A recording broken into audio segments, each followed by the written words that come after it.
If you are separating from a manipulator, this is the most dangerous phase, not because of lawyers, not because of paperwork, but because this is when control is truly threatened. What follows is not random behavior. It is a playbook. And once you see it, you cannot unsee it. Most people think separation ends manipulation. In reality, it activates it, and the tactics become colder, quieter, and more calculated. In this video, you will recognize patterns most people miss. And later, I will explain the single mistake that hands them leverage. Because manipulators do not improvise during separation, they execute. The first move is speed. Urgency appears where there was none before. Deadlines suddenly matter.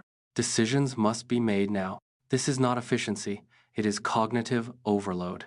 When the brain is rushed, it trades clarity for relief. And relief is expensive. You may hear phrases like, "Let's just get this over with," or "This will be easier if we move fast." Those words are pressure, not peace. Manipulators know something important. Slow thinking exposes patterns.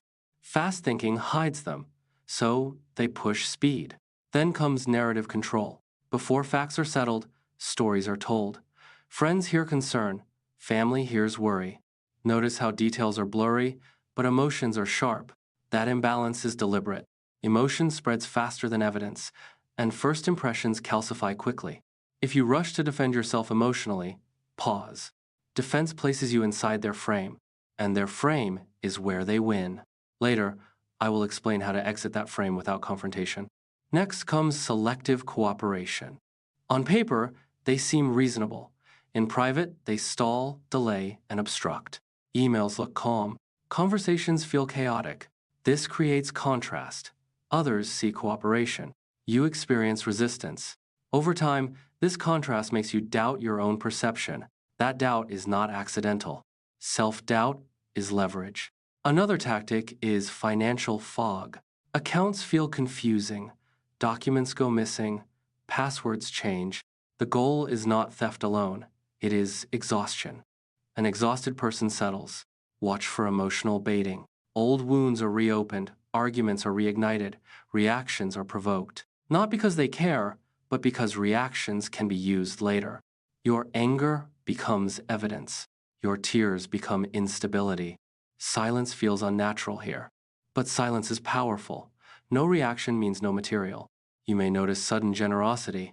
Quick deals framed as kindness. Concessions offered with deadlines attached. This is false generosity. It only exists under pressure. If it were genuine, it would withstand time. Another move is triangulation. Third parties are pulled in without consent. Children become messengers. Friends become witnesses. This isolates you psychologically. Isolation increases compliance. Then comes memory rewriting. Past agreements are denied. Promises are reinterpreted. Conversations are remembered differently. This is strategic ambiguity. If reality is unclear, they gain flexibility. You may feel tempted to correct every lie. Resist that impulse. You cannot out-argue a moving target, but you can document one. Documentation removes emotion.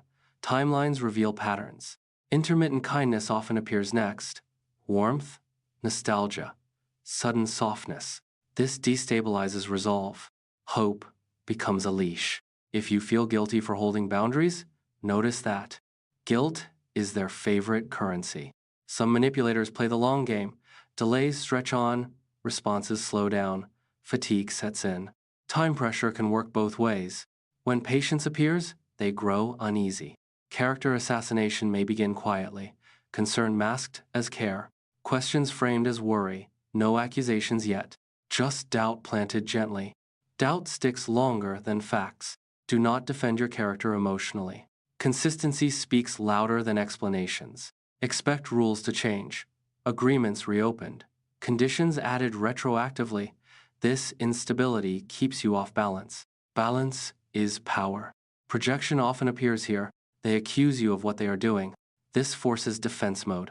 Defense narrows perspective. They want that. When control slips further, threats may surface. Exposure, reputation, stability, fear accelerates submission. Calm disrupts it. Here is the truth most people miss. You do not need fairness from a manipulator. You need structure. Boundaries are not punishment. They are exits. You do not need to prove innocence. You need to protect position. The manipulator's weakness is predictability. They believe they are unique. They are not. Once you recognize the playbook, you stop improvising. And when improvisation stops, leverage disappears. Separation is not the end of manipulation. It is the final test of it. Preparation is how you pass. And now that you see the pattern, you are already harder to control.